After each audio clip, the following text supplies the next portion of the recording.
Welcome to మెగానే TV పక్కా local AP. Kakinada జిల్లా తుని మండలం దొండవాక పంచాయతీ సిహెచ్ అగ్రహారంలో 2 ఏళ్ల చిన్నారి జ్ఞానేశ్వరి అదృశ్యం కావడం కలకలం రేపింది. ఈ నేపథ్యంలో పాప కుటుంబ సభ్యులను ఆంధ్రప్రదేశ్ బాలల హక్కుల పరిరక్షణ కమిటీ చైర్మన్ వేటుకూరి సూర్యనారాయణరాజు పరామర్శించారు. చిన్నారి అదృశ్యంపై కమిటీ నిరంతరం అధ్యయనం చేస్తుందని, పాప క్షేమంగా తిరిగి రావాలని కోరుకుంటున్నట్లు ఆయన తెలిపారు. జ్ఞానేశ్వరి ఆచూకీ కోసం తాము పోలీసు అధికారులతో నిరంతరం మాట్లాడుతున్నామని వెల్లడించారు.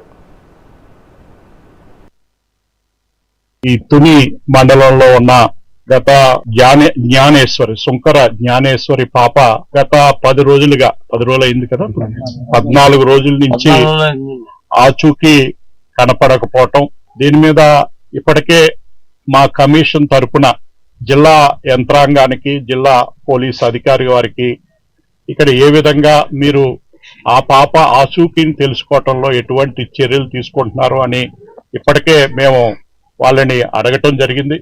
అలాగే ఈరోజు స్వయంగా అసలు ఏ విధంగా జరుగుతుంది ఏంటి అన్నది పరిశీలించడం కోసం మేము ఇక్కడికి రావటం జరిగింది.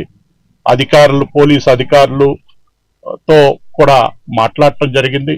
ఇప్పటికే కేంద్ర రాష్ట్ర బలగాలు కానీ, లోకల్ పోలీస్ వాళ్ళు కానీ సుమారుగా 120 మందికి పైగా వివిధ రకాల డ్రోన్లతో ఆచూకీ కోసం ప్రయత్నాలు చేస్తూ ఉన్నారు. ఇప్పుడు మొత్తం ఈ చుట్టుపక్కల సుమారు 1000 ఎకరాల స్థలాన్ని ఫోటోలు తీయటం, జల్లెడ పట్టడం జరిగింది. ఇప్పటి వరకు దురదృష్టవశాత్తు ఆచూకీ తెలియలేదు. కానీ పోలీస్ వ్యవస్థ పగడ్బందీగా ప్రయత్నాలు అయితే చేస్తూ ఉన్నారు. రాబోయే రోజుల్లో వీలైనంత తొందరగా ఆ పాప ఏ విధంగా తప్పిపోయింది అన్న విషయాల్ని తెలుసుకునే ప్రయత్నం చేస్తూ ఉన్నారు. ఈ తుని ఏపీ వ్యాప్తంగా సాగుతున్న ఓటర్ల వెరిఫికేషన్ ప్రక్రియపై ఏలూరు జిల్లా టీడీపీ అధ్యక్షుడు బడేటి చంటి కీలక వ్యాఖ్యలు చేశారు. ప్రతి 20 ఏళ్లకు ఒకసారి మాత్రమే జరిగే ఈ ప్రత్యేక కార్యక్రమంలో భాగంగా కొత్త ఓటర్ల నమోదు, డబుల్ ఓట్లు, చనిపోయిన వారి ఓట్ల తొలగింపు అత్యంత పారదర్శకంగా జరుగుతుందని ఆయన తెలిపారు. బిఎల్ఓలు, బిఎల్ఏలు ఎలాంటి తప్పులకు తావు లేకుండా ఈ బాధ్యతలు నిర్వర్తిస్తున్నారని చెప్పారు. కొందరు కావాలనే అర్హులైన వారి ఓట్లను తొలగిస్తున్నారంటూ దుష్ప్రచారం చేస్తున్నారని, అలాంటి అవాస్తవ ఆరోపణలు ప్రజలు నమ్మవద్దని బడేటి చంటి స్పష్టం చేశారు. ఏదైతే 20 సంవత్సరాలు 25 సంవత్సరాలకు ఒకసారి దేశవ్యాప్తంగా జరుగుద్దో దానిలో భాగంగానే మరి ఆంధ్రప్రదేశ్ అంతా కూడా మనకు జరుగుతుంది. ప్రతి డివిజన్కి కూడా అంటే బిఎల్ఏ అవ్వచ్చు, బిఎల్ఏ అవ్వచ్చు, అందరూ కూడా వస్తున్నారు. కొంతమంది దుష్ప్రచారం చేస్తున్నారు. తెలుగుదేశం పార్టీ 40 సంవత్సరాల్లో ఏ ఒక్క ఓటు కూడా తీల, అన్ని వర్గాలని కూడా ఆకట్టుకుంది. డెఫినెట్గా ప్రతి ఒక్కరిని కూడా వ్యవస్థలకి, మతాలకి వ్యతిరేకంగా నిలబడగల పార్టీ ఏదన్నా ఉందంటే అది తెలుగుదేశం పార్టీ. గౌరవ ముఖ్యమంత్రి గారు చంద్రబాబు నాయుడు గారు ఆ విధమైన పరిపాలన అందించబట్టే మొన్న 2024లో ఏదైనా సరే అన్నిటికీ కూడా న్యాయం చేయగలిగిన పార్టీ ఏదన్నా ఉందంటే అది తెలుగుదేశం పార్టీ అని చెప్పి మరి అత్యధిక మెజారిటీతో మొన్న గెలిపించడం జరిగింది. దాంట్లో ఇప్పుడు ఎవరైతే కొన్ని మతాల వారు ప్రచారం చేస్తున్నారో ఎటువంటి ఓటు కూడా ఎవరిది కూడా తొలగించడం అనేది జరగదు. ప్రతి ఒక్క ఓటు కూడా ఏదైతే వాళ్ళు ఇచ్చే ఐడెంటిటీని అన్నీ కూడా చూసుకుని డెఫినెట్గా ప్రతి ఓటును కూడా ఉన్నించడానికే చూస్తారు. ఒకవేళ వాళ్ళకి ఏదన్నా ఇబ్బంది జరిగింది అని అనుకుంటే వాళ్ళు ఒకసారి పై లెవెల్ ఆఫీసర్ కూడా వెళ్ళమనండి. అవ్వలేదు అని అనుకుంటే ఎప్పుడైనా సరే నియోజకవర్గ ఆఫీస్కి నా దగ్గరికి నిర్భయంగా డైరెక్ట్గా రావచ్చు. ఈ విధంగా దుష్ప్రచారం చేసి అనవసరంగా మీరు ఏదైతే అపాస్పాలు అవ్వద్దు. డెఫినెట్గా ఏలూరు నియోజకవర్గానికి సంబంధించి ఎక్కడా కూడా నిష్పక్షపాతంగా ప్రతి ఓటు కూడా ఉండేటట్టుగానే చూస్తాం. ఏదన్నా మీకు హైదరాబాద్లోనూ ఇక్కడ ఉండే దగ్గర ఏదైనా ఇబ్బందికరమైన పరిస్థితి వస్తే అక్కడ ఉండాలా ఇక్కడ ఉండాలన్నప్పుడు మీరు నిర్ణయం తీసుకోండి. అక్కడ ఇబ్బందికరమైన పరిస్థితి ఏదైనా వస్తే నన్ను సంప్రదించవచ్చు. డెఫినెట్గా మా ఆఫీస్లో 15 మంది టీం ఎప్పుడు కూడా పనిచేస్తూనే ఉంటారు. మీకు సలహా సూచనలు ఇవ్వటాయి. కానీ మీరు ఇటువంటి దుష్ప్రచారాన్ని మానుకోవాలని చెప్పి ఎవరైతే దుష్ప్రచారం చేస్తున్నారో వాళ్ళకి సూచన ఇవ్వడం జరుగుతుంది. కృష్ణా జిల్లా ఒయ్యూరు ప్రభుత్వ ఆసుపత్రి వద్ద ఉద్రిక్తత చోటు చేసుకుంది. నిన్న జరిగిన కారు ప్రమాదంలో మృతి చెందిన అర్జున్రావు కుటుంబ సభ్యులు ఆసుపత్రి ఎదుట భారీ ఆందోళనకు దిగారు. ప్రమాదానికి కారణమైన కారు యజమాని కడియాల విశ్వేశ్వరరావును వెంటనే అరెస్టు చేయాలని వారు డిమాండ్ చేస్తున్నారు.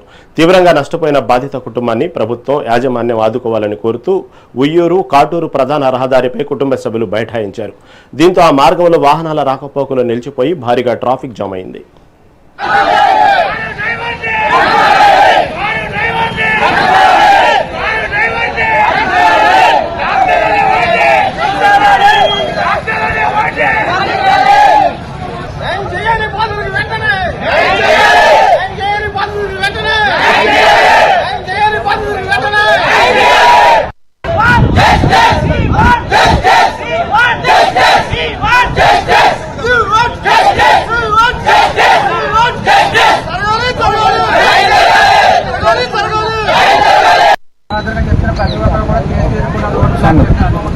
రోడ్డు బ్లాక్ చేసిన ప్రతి ఒక్కరు కూడా కేసు ఎదుర్కొంటారు.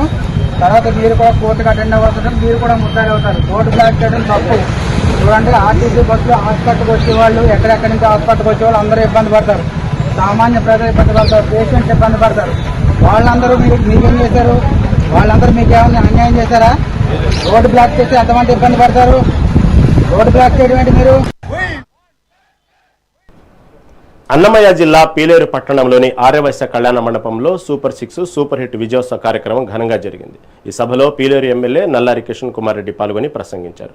గత 2 ఏళ్లలో ప్రజల అభివృద్ధి సంక్షేమ ఫలితాలను ప్రత్యక్షంగా చూస్తున్నారని ఆయన అన్నారు.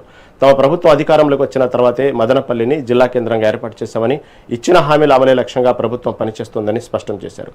ఈ కార్యక్రమంలో కూటమి శ్రేణులతో పాటు వివిధ శాఖల అధికారులు, ప్రజలు పెద్ద సంఖ్యలో పాల్గొన్నారు. మేమంతా కూడా మీటింగ్ పెట్టడం జరిగింది. ఈ రోజు పీలేరులో మనం పెట్టుకోవడం జరుగుతాం.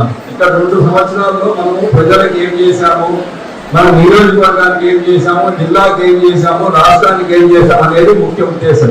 ఇక్కడ జిల్లాకు సంబంధించి మనం మాట్లాడుకుంటే, రాష్ట్రానికి సంబంధించి మాట్లాడుకుంటే సూపర్ 6 అని చెప్పి చంద్రబాబు నాయుడు గారు అందరికీ ప్రజలకు మేలు చేసే విధంగా ఏదైతే అన్నదాత సుఖీభవ కానీ, తల్లికి వందనం కానీ, గ్యాస్ కానీ, బస్సు కానీ, పెన్షన్లు కానీ, ఇవన్నీ మనం సూపర్ 6 అని చెప్పి మనం అన్ని కూడా ప్రజలకు సంబంధించి రాష్ట్రం అంతా, రాష్ట్రంలో ఉండే ప్రజల కోసం అన్ని చేయడం జరిగింది. ఒకటి మనం గుర్తు పెట్టుకోవాలి, తప్పు చేస్తే శిక్ష పడుతుంది, కానీ అక్రమ కేసులకు మేము ఒప్పుకోం. ఎందుకంటే వాళ్ళు చేసిన తప్పు మనం చేయకూడదు. తిరిగి తిరిగా ఆ రోజు మన కార్యకర్తలు, నాయకుల పైన, నా పైన 140 కేసులు పెట్టారు. మనకు న్యాయస్థానాల్లో న్యాయం జరిగింది, దేవుడు అనేవాడు ఉన్నారు. ఈ రోజు మనం అనుకుంటే ఒక నిమిషంలో ఉండేది వైసీపీ వాళ్ళు గ్రామాల్లో కానీ ఎక్కడ కానీ ప్రజాలలో మనం గెలవాలి తప్ప తప్పుడు కేసులు పెట్టి రాళ్ళలాగా మనము ప్రజలు మనము ఒప్పుకోరు. తప్పు చేస్తే ఏ గ్రామంలో తప్పు చేసినా, దౌర్జన్యం చేసినా వైసీపీ వాళ్ళు వదిలే ప్రశ్నే లేదు. భూ ఆక్రమణలు ఏదైతే జరిగినాయో అదంతా రిపోర్ట్ ఉంది. టైం వచ్చినప్పుడు అన్ని బయట వస్తాయి. రేపు ఎవరు రాజకీయాలు చేస్తాను. ఏలూరు జిల్లా నిడమర్రు గ్రామంలో 1 నెల 1 గ్రామం 4 సందర్శనలు కార్యక్రమం విజయవంతంగా జరిగింది. ఇందులో భాగంగా జిల్లా collector K Vetri Selvi, Unguturu MLA Pachchabatla Dharmaraju 4వ పర్యటించారు. గత 3 విడతల్లో ప్రజల నుంచి వచ్చిన వినతుల పరిష్కార పురోగతిపై అధికారులు, జాయింట్ కలెక్టర్తో కలిసి వీరు సమగ్ర సమీక్ష నిర్వహించారు. పెండింగ్ సమస్యలను నిర్దిష్ట గడువులోగా పరిష్కరించాలని ఆదేశించారు. కాగా ఈ 4వ విడత పర్యటనలో స్థానిక ప్రజల నుంచి రెవెన్యూ, పెన్షన్లు, మౌలిక వసతులకు సంబంధించి మరో 46 కొత్త వినతులు అధికారులు స్వీకరించారు.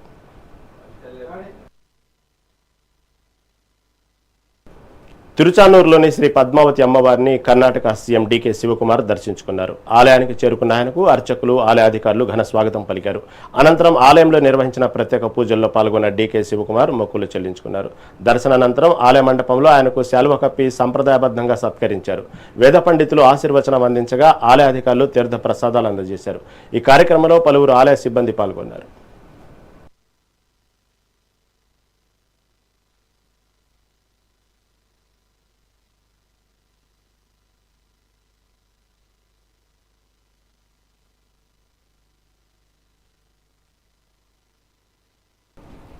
అనంతపురం జిల్లాలో ఒక వింత ఘటన వెలుగులోకి వచ్చింది. ఆత్మకూరు మండలంలోని పంప సుబ్రహ్మణ్యేశ్వర స్వామి ఆలయ హుండీ లెక్కింపులో అధికారులు ఒక విచిత్రమైన అర్జీని చూసి షాక్కు గురయ్యారు.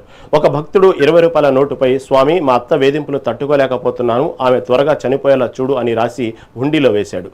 సాధారణంగా భక్తులు ఆరోగ్యం, ఉద్యోగం, సంపద కోసం మొక్కుకుంటారు.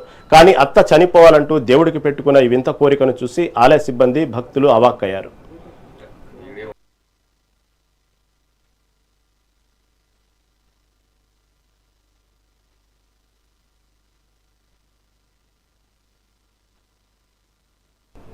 కడప జిల్లా పులివెందులలో ప్రైవేట్ పాఠశాలల బస్సు డ్రైవర్లకు ట్రాఫిక్ సిఐ ప్రసాదరావు ప్రత్యేక అవగాహన కార్యక్రమం నిర్వహించారు.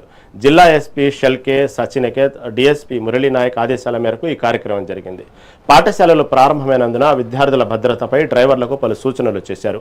ప్రతి బస్సులో first aid kit, emergency door తప్పనిసరిగా ఉండాలన్నారు. ఫిట్నెస్ సర్టిఫికెట్, లైసెన్సు తదితర పత్రాలు అందుబాటులో ఉంచుకోవాలని స్పష్టం చేశారు. ముఖ్యంగా మద్యం సేవించి వాహనాలు నడిపితే కఠిన చర్యలు తప్పవని హెచ్చరించారు. అందరికీ నమస్కారం. కడప జిల్లా ఎస్పీ శ్రీ సెల్కే నచికేత్ విశ్వనాథ్ ఐపీఎస్ ఆదేశాల మేరకు Pulivendula DSP sir Murali sir సూచనల మేరకు ఈ రోజు రోడ్ సేఫ్టీలో భాగంగా స్కూల్ బస్సు డ్రైవర్లతోనూ హెల్పర్స్ తో మీ సమావేశం నిర్వహించడం జరిగింది. ఈ స్కూల్స్ ఓపెన్ అయినాయి కాబట్టి ఈ రోడ్ సేఫ్టీలో భాగంగా డ్రైవర్లకి సలహాలు, సూచనలు, అదేవిధంగా ఈ రోడ్ ట్రాఫిక్ నియమాల గురించి అవగాహన కల్పించడం జరిగింది. పిల్లలు పూర్తిగా బస్సు దిగిన తర్వాత వాళ్ళు బస్సు కదిలించడం కానీ, పిల్లల్ని బస్సులోకి ఎక్కించుకునేటప్పుడు కానీ, దించినప్పుడు కానీ చాలా జాగ్రత్తలు వహించాలి. అదేవిధంగా ఫస్ట్ ఎయిడ్ కిట్ ఉండాలి, ఎమర్జెన్సీ డోర్స్ ఉండాలి, ఫిట్నెస్ సర్టిఫికేట్ తీసుకోవాలి. అదేవిధంగా వెహికల్ యొక్క రికార్డ్స్ అన్ని, డ్రైవింగ్ లైసెన్స్ కానీ, ఆర్సీ కానీ, ఇన్సూరెన్స్ ని అప్డేట్ లో పెట్టుకోవాలి. కాబట్టి పిల్లల్ని తీసుకెళ్లేటప్పుడు చాలా జాగ్రత్తలుగా వహించాలని చెప్పేసి అందరికీ సూచనలు ఇవ్వడం జరిగింది. రాష్ట్రంలో అమాయక ప్రజల ప్రాణాలను పోలీసులు బలి తీసుకుంటున్నారని ఆరోపిస్తూ తిరుపతిలో నిరసన ర్యాలీ చేపట్టినట్లు వైసీపీ కాపు నాయకులు ప్రకటించారు. రేపు తిరుపతిలోని అనంత వీధి నుండి చిన్నబజార్ వీధి మీదుగా హతిరాంజీ మఠం వరకు ఈ నిరసన ర్యాలీ నిర్వహిస్తున్నట్లు తెలిపారు. తిరుపతి ప్రెస్ క్లబ్లో జరిగిన మీడియా సమావేశంలో వైసీపీ కాపు నాయకులు దినేష్ రాయల్, పసుపులేటి సురేష్ తదితరులు ఈ వివరాలను వెల్లడించారు. రాష్ట్ర ప్రభుత్వ పాలన ఏ రకంగా ఉందన్నది స్పష్టంగా అర్థమయ్యేటువంటి పరిస్థితి. మరి కూటమి ప్రభుత్వం అధికారంలోకి వచ్చి మొన్నటికి మొన్న 2 సంవత్సరాల విజయోత్సవ సభ, మేము గొప్పలు చేశాం, అద్భుతాలు సృష్టించాం, మాకు మేమే సాటి అంటూ మొన్నటికి మొన్న విజయోత్సవ సభ నిర్వహించారు కూటమి ప్రభుత్వం వారు, 3 పార్టీల నాయకులు. మరి ఏదైతే విజయవాడలో ఒక పేద కాపు బలిగ సామాజిక వర్గానికి చెందినటువంటి గాదె సాయి కృష్ణ అనేటువంటి యువకుడిని పోలీసు స్టేషన్లో చిత్రహింసలకు గురి చేసి కాలి వేల గోళ్లను పీకి మర్మాంగాలపైన దాడి చేసి అదేవిధంగా కాళ్ళు చేతులను వెనక్కి కట్టి జంతువులను కూడా ఆ రకంగా చిత్రహింసలు చేయాలన్నటువంటి మానవ సమాజం ఇది. అలాంటి సమాజంలో ఒక యువకుడిని ఈ రకంగా చిత్రహింసలకు గురి చేసి అతడిని చంపివేసి అతని మృతదేహాన్ని కూడా ఆ తల్లికి ఇవ్వకుండా పోలీసులే దహనం చేసి బూడిద చేసి ఆ బూడిదను కూడా మిగల్చినటువంటి పరిస్థితి. అత్యంత పాశవికంగా క్రూరంగా అతనిపై 3rd డిగ్రీ ప్రయోగించి అతని మర్మాంగాల సైతం నాశనం చేసి అతని చిత్రహింసలు గురి చేసి అతని చేతి వేలు గోర్లను కూడా కాళ్ళ గోర్లను పెరికివేసి అక్కడ ఉన్నటువంటి ఆర్ఎంపీ డాక్టర్తో చికిత్సలు చేయించి అతను పాశవికంగా చంపి కనీసం ఆ మృతదేహాన్ని సైతం మా కుటుంబ సభ్యులకి ఇవ్వకుండా ఖననం చేసినటువంటి ఘటనను మనం చూసాం. ఆ తల్లి యొక్క బాధ, ఆవేదన, ఆక్రోశం చూసారంటే నిజంగా కళ్ళు చెమ్మగిస్తాయి, గుండె తరుక్కుపోతుంది. ఎవరైనా కూడా దీనిపైన ఖచ్చితంగా ప్రశ్నించాల్సినటువంటి అవసరం ఉంది. రేపు జరగబో అనంత వీధిలో జరు కార్యక్రమానికి కాపు సోదరులు, ప్రతి ఒక్కరు తిరుపతిలో ఉండేవాళ్ళు, అన్ని మతాలు, కులాలు, పార్టీలకి అనుసరించి అందరూ పాల్గొని విజయవంతం చేయవలసిందిగా కోరుచున్నాను. రాష్ట్ర ప్రభుత్వ తిరుపతిలో మాజీ ఉప ముఖ్యమంత్రి నారాయణ స్వామి కూటమి ప్రభుత్వంపై తీవ్ర విమర్శలు చేశారు. మామిడి పంటకు కిలోకు 15 రూపాయల నుంచి 20 రూపాయల వరకు మద్దతు ధర ప్రకటించాలని డిమాండ్ చేశారు. ప్రభుత్వం ఇచ్చిన 4 రూపాయల ప్రోత్సాహం సరిపోదని అన్నారు. సాయికృష్ణ లాకప్ డెత్ ఘటనపై సిబిఐ విచారణ జరిపించాలని, బాధ్యులపై హత్య కేసులు నమోదు చేయాలని కోరారు. గత ప్రభుత్వ ఇంగ్లీష్ మీడియం విధానాన్ని కొనసాగించాలని సూచించారు. రాష్ట్రంలో బెల్ట్ షాపులు, గంజాయి విక్రయాలు విస్తృతంగా జరుగుతున్నాయని ఆరోపించారు. ఆయన అంతకుముందు ఏ విధంగా మాట్లాడారు అగ్రికల్చర్ మినిస్టర్ మీకు తెలుసు, అచ్చెన్నాయుడు గారు వరి దండగా అన్నాడు. సీఎం గారు వచ్చిన రోజు ఏం మాట్లాడినాడంటే అది ఎందుకంటే రికార్డ్ చేయలే, మామిడి చెట్లు ఎందుకు ఎక్కువగా వేసుకున్నారు మీరు కూడా మాట్లాడటం జరిగింది. త్యాగరాజు రెడ్డి అని ఒక అతను, త్యాగరాజు మొదలారు, ఆయన వినేసి ఏం సార్ ఎట్లా అంటున్నారంటే గమ్మున పోయాని చెప్పినాడని అతను చెప్పడం జరిగింది. ఈ రోజు 4 రూపాయలు ఎక్కువగా ఇచ్చారు. 6, 4 కలిసి 10,000 అయింది. మా ప్రభుత్వం వచ్చి 4,000 ఇచ్చినారని అదేదో దాన్ని ఏమంటారు సంబరాలు చేసుకుంటున్నారు. సంబరాలు చేసుకునే వాళ్ళకి నా విజ్ఞప్తి అంటే రైతుల యొక్క పరిస్థితిని మీరు చూడండి. కేవలం మేము దీనిపైన తీవ్రంగా మాట్లాడిన దానివల్ల, రైతుల కోసం రైతుల వల్ల పోరాటం చేసిన దానివల్ల 4 రూపాయలు ఎక్కిచ్చారు. ఈ 4 రూపాయలతో రైతు బాగుపడడు. రైతుకు కుల వ్యవస్థ, పార్టీ వ్యవస్థ, మత వ్యవస్థ ఉండదు. రైతు కేవలం ఏ విధంగా పంట పైన ఆధారపడుతున్నాడని చూసుకొని ఈ జిల్లాకు సంబంధించినటువంటి మన ముఖ్యమంత్రి చంద్రబాబు నాయుడు గారు కూడా ఆయన కూడా రైతే, ఆయన బాగా ఆలోచించుకొని కనీసం 15 నుంచి 20,000 రూపాయలు ఇచ్చేదానికి పూనుకోవాల్సిందిగా డెసిషన్ తీసుకోవాల్సిందిగా వారిని నేను విజ్ఞప్తి చేస్తున్నాను. ఒకే ఒక ఈ అబ్బాయి రౌడీ అని మాట్లాడుతున్నారు. కేసులు ఉండదంటే కేసులు ఉంటే ఏం చేయాలా? అటైతే ఒక ఆలోచన పట్టణం డీజీపీ దగ్గర నుంచి ఇప్పుడు కోర్టులో ఉండే వాళ్ళందరూ కేసులో ఉన్నారు కదా, వాళ్ళంతా పంపించేసి ప్రతి పోలీస్ స్టేషన్ వాళ్ళని పంపించేసి బూడిద లేకుండా చేసి పంపించామనండి. పోలీసు వాళ్ళు ఏందండి కొట్టి బూడిద లేకుండా చేసేది, బూడిది చేసేది. శ్మశానికి ఏంది 2 కానిస్టేబుల్ తీసుకొని పోయి కానిస్టేబుల్ శవాన్ని తీసుకొని పోతే ఎవరైనా మాట్లాడగలుగుతారా? ఏం డీజీపీ నిద్రపోతున్నాడా? కేసులు ఎవరి పైన పెట్టాలా? నన్ను అడిగితే జడాశ్రామం చెప్పినట్టు ఎవరి పైన కేసులు పెట్టాలా? తిరుపతి జిల్లా శ్రీకాళహస్తిలోని వాటర్ హౌస్ కాలనీలో ఒక హృదయ విదారక ఘటన చోటు చేసుకుంది. విద్యుత్ షార్ట్ సర్క్యూట్ కారణంగా ఓ ఇంట్లో అకస్మాత్తుగా అగ్ని ప్రమాదం సంభవించింది. శ్రీకాళహస్తి ఆలయ సెక్యూరిటీ ఉద్యోగిని సెల్వి తన కూతురు పెళ్లి కోసం దాచుకున్న 1 లక్ష రూపాయల నగదు, 5 సవర్ల బంగారం, 1 కిలో వెండితో పాటు గృహోపకరణాలు పూర్తిగా కాలి బూడిదయ్యాయి. అగ్నిమాపక సిబ్బంది వచ్చి మంటలను అదుపు చేసినప్పటికీ అప్పటికే భారీ ఆస్తి నష్టం జరిగింది. సర్వస్వం కోల్పోయిన తమను ప్రభుత్వం, దేవస్థానం అధికారులు, దాతలు ఆదుకోవాలని బాధిత కుటుంబం కన్నీరు మున్నీరయ్యారు. మొత్తం పోయినాయంట వైర్లు, షట్లు ఇవ్వకూడదంట. ముందు క్లీన్ ఫోన్ చేసి పొద్దున్న వచ్చినాడు కదా ఆయనకి.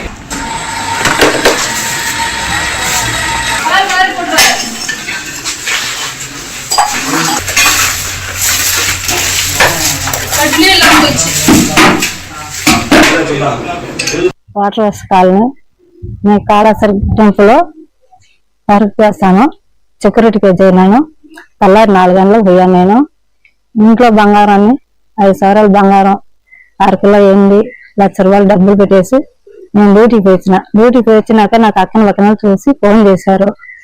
ఆడ నుంచి వచ్చే లోపల బూర్దిగా అన్ని కాలిపోయి ఫైర్ ఇంజిన్ ఉంది, ఆరుపుతా ఉన్నారు. నేను వచ్చాను సార్. ఓకేనా, న్యాయం చేయండి మీరు.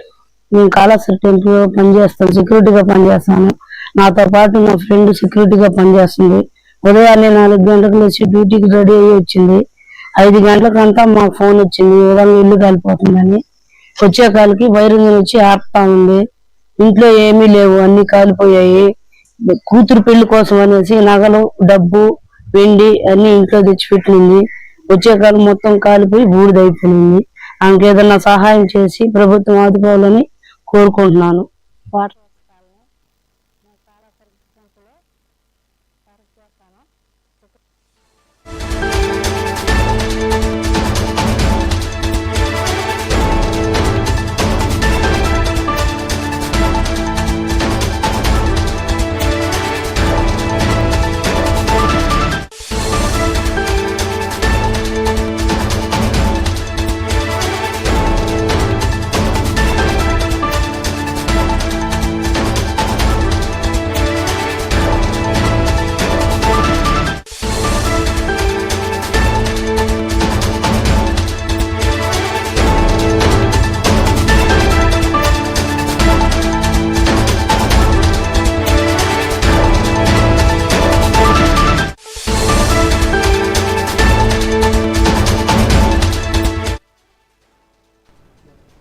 సీఎం చంద్రబాబుని సాయికృష్ణ తల్లి విజయలక్ష్మి కుటుంబ సభ్యులతో కలిశారు. తమ కుమారుడి మృతికి కారణమైన వారిపై కఠిన చర్యలు తీసుకుని తమకు న్యాయం చేయాలని ఆమె సీఎంను వేడుకున్నారు. విషయంపై స్పందించిన సీఎం చంద్రబాబు సాయికృష్ణ కుటుంబానికి ప్రభుత్వం అన్ని విధాల అండగా ఉంటుందని భరోసా ఇచ్చారు. ఈ కేసుపై ఇప్పటికే ఉన్నత స్థాయి దర్యాప్తుకు ఆదేశించామని, విధుల్లో నిర్లక్ష్యం వహించిన సీఐ నాగరాజును సస్పెండ్ చేశామని తెలిపారు. తప్పు చేసిన వారు ఎంతటి వారినైనా సరే కఠిన శిక్ష తప్పదని సీఎం స్పష్టం చేశారు.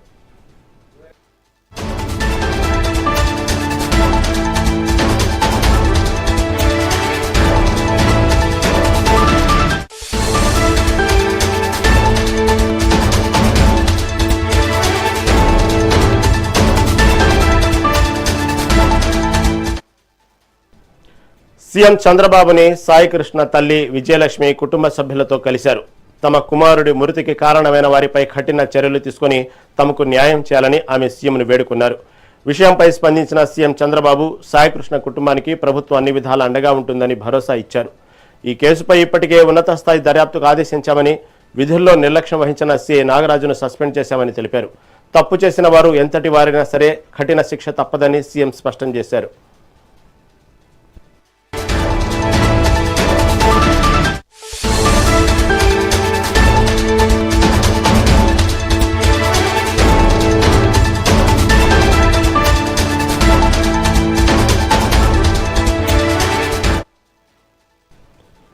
సీఎం చంద్రబాబుని సాయికృష్ణ తల్లి విజయలక్ష్మి కుటుంబ సభ్యులతో కలిశారు. తమ కుమారుడి మృతికి కారణమైన వారిపై కఠిన చర్యలు తీసుకుని తమకు న్యాయం చేయాలని ఆమె సీఎంను వేడుకున్నారు. దీని గురించి మరింత సమాచారం మా ఏపీ ఇన్పుట్ ఎడిటర్ నరేంద్ర అందిస్తారు. నరేంద్ర, ఆంధ్రప్రదేశ్ వ్యాప్తంగా ఏదైతే సాయికృష్ణ వ్యవహారం చివరికి రాజకీయ రంగు పులుముకొని రకరకాలుగా రోజుకొక వాతావరణంలో ఈ కేసు ముందుకెళ్తోంది. ఇప్పటికే సీఎం నాగరాజ్ సస్పెండ్ చేయడం జరిగింది. అయితే తాజాగా సీఎం చంద్రబాబును సాయికృష్ణ తల్లి విజయలక్ష్మి కుటుంబ సభ్యులతో కలిశారు. దీని గురించి తాజా అప్డేట్ ఏంటి? ఏదైతే విజయవాడ కృష్ణలంకకు చెందినటువంటి సాయి కృష్ణ కేసుకు సంబంధించి ఇప్పుడు రాష్ట్ర వ్యాప్తంగా పెద్ద ఎత్తున చర్చ జరుగుతూ ఉంది. ఇప్పటికే మాజీ ముఖ్యమంత్రి వైఎస్ఆర్ కాంగ్రెస్ పార్టీ అధినేత జగన్మోహన్ రెడ్డి నేరుగా సాయి కృష్ణ నివాసానికి వెళ్లి వాళ్ళ అమ్మను పరామర్శించారు. అన్ని విధాలా మేము అండగా ఉంటాము, మీ బిడ్డకు సంబంధించి జరిగినటువంటి నష్టాన్ని మేము ఎవరు కూడా పూర్తిలేనప్పటికీ నీ బిడ్డ విషయంలో న్యాయం చేసే విధంగా వ్యవహరిస్తామంటూ కూడా జగన్మోహన్ రెడ్డి ఆమెను పరామర్శించి ధైర్యం చెప్పి తర్వాత మీడియా నచ్చగా మాట్లాడారు. దాని మీద నిన్న పెద్ద ఎత్తున చర్చ జరిగింది. నిన్న విజయవాడ పోలీస్ కమిషనర్ కూడా నిన్న 11 గంటల సమయంలో రాత్రి సాయి కృష్ణ తల్లిని పిలిచి ఆమె దగ్గర నుంచి ఫిర్యాదు తీసుకొని ఎఫ్ఐఆర్ కట్టి ఎఫ్ఐఆర్ కాపీ కూడా అందజేశారు. దానికి సంబంధించి ఏదైతే సిఐ నాగరాజు విషయంలో రాష్ట్ర ప్రభుత్వం చాలా సీరియస్ గా ఉంది. ఇప్పటికే ఆంధ్రప్రదేశ్ ముఖ్యమంత్రి నారా చంద్రబాబు నాయుడు, ఉప ముఖ్యమంత్రి పవన్ కళ్యాణ్ కూడా పోలీస్ శాఖ ఉన్నతాధికారులతో సమీక్ష నిర్వహించి దీనికి సంబంధించి ఆగ్రహం వ్యక్తం చేసి సంబంధిత అధికారుల మీద చర్యలు తీసుకోవాలి, వెంటనే సాయి కృష్ణకి సంబంధించి పూర్తి స్థాయిలో సమాచారాన్ని మా ముందుంచాలంటూ కూడా ఆగ్రహం వ్యక్తం చేశారు.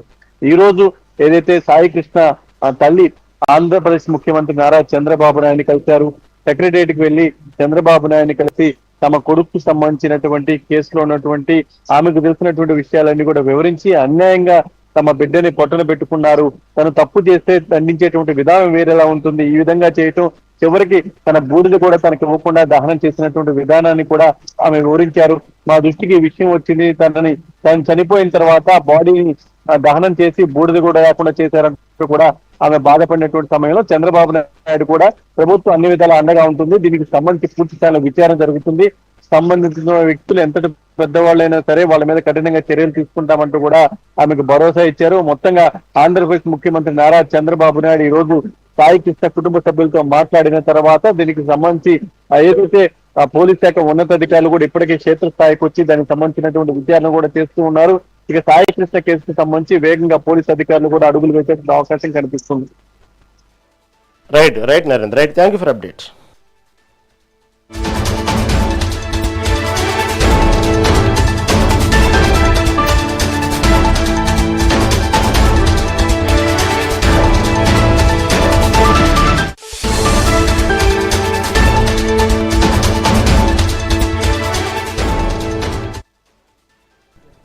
కర్నూలు జిల్లా మంత్రాలయం నియోజకవర్గం కోసిగిలో విషాదం నెలకొంది.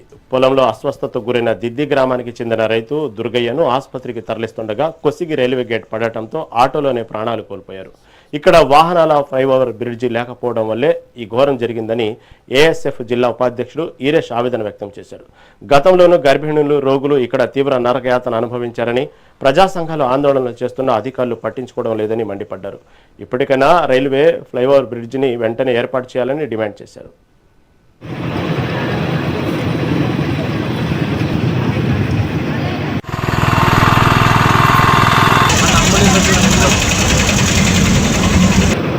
సీరియస్ ఉండదు. కర్నూలు జిల్లా మాధవరంలో కూటమి 2 ఏళ్ల అభివృద్ధి సంక్షేమం విజయోత్సవ మహాసభ ఘనంగా జరిగింది. వైసీపీ విధ్వంస పాలనను వీడి రాష్ట్రం అభివృద్ధి వైపు దూసుకుపోతుందని మంత్రాలయం టీడీపీ ఇన్ఛార్జి రాఘవేంద్రారెడ్డి అన్నారు. నియోజకవర్గంలో ఈ 2 ఏళ్లలోనే 200 కోట్లకు పైగా అభివృద్ధి పనులు చేశామని, మంత్రాలయాన్ని ఆదర్శంగా తీర్చిదిద్దుతామని ప్రకటించారు. కూటమి ప్రభుత్వం ప్రజల ఆకాంక్షలకు అనుగుణంగా పనిచేస్తుందని చెబుతూ ప్రభుత్వ విజయాలను ప్రజల్లోకి తీసుకెళ్లాలని పిలుపునిచ్చారు. ఈ సభలో టీడీపీ, జనసేన, బీజేపీ ముఖ్య నాయకులు పాల్గొన్నారు. ముఖ్యంగా చెప్పాలంటే ఈ గొడ్డలి పార్టీకి, సైకో పార్టీకి ఇంకా సైకో సెగలు పోలేదని చెప్పి తెలియజేస్తున్నా. నరేంద్ర మోడీ గారి ఆశీస్సులతో, ముఖ్యమంత్రి చంద్రబాబు నాయుడు గారి సూచనలతో, పవన్ కళ్యాణ్ గారి సూచనలతో, లోకేష్ బాబు గారి సహాయ సహకారాలతో రాష్ట్రం అభివృద్ధి చెందుతుంటే అది ఓర్చలేని వైసీపీ పార్టీ గొడ్డలి పార్టీ నాయకులు అసత్యమ ప్రచారాలు చేస్తూ 2 సంవత్సరాల వెన్నుపోటు కార్యక్రమాన్ని పెట్టుకొని ప్రజల్ని మభ్యపెట్టడానికి మళ్ళా ప్రజల్లోకి రావడం జరిగింది. మీరు ఎన్ని చెప్పినా ఒక్క తెలుగుదేశం పార్టీ కార్యకర్తే కాదు, మీ వైసీపీ కార్యకర్తలు కూడా మీరు చెప్పే మాటలు నమ్మే పరిస్థితుల్లో లేరని చెప్పి ఈ సభాముఖంగా తెలియజేసుకుంటున్నా. ఎందుకంటే మీ వైసీపీ కార్యకర్తలనే ఎంత హింసించారో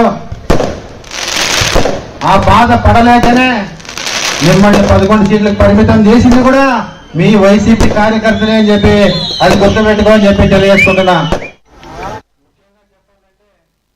రైట్, ఇవి ఇప్పటి వరకు ఉన్న పక్క లోకల్ అప్డేట్స్. చూస్తూనే ఉండండి మెగా 9 టీవీ.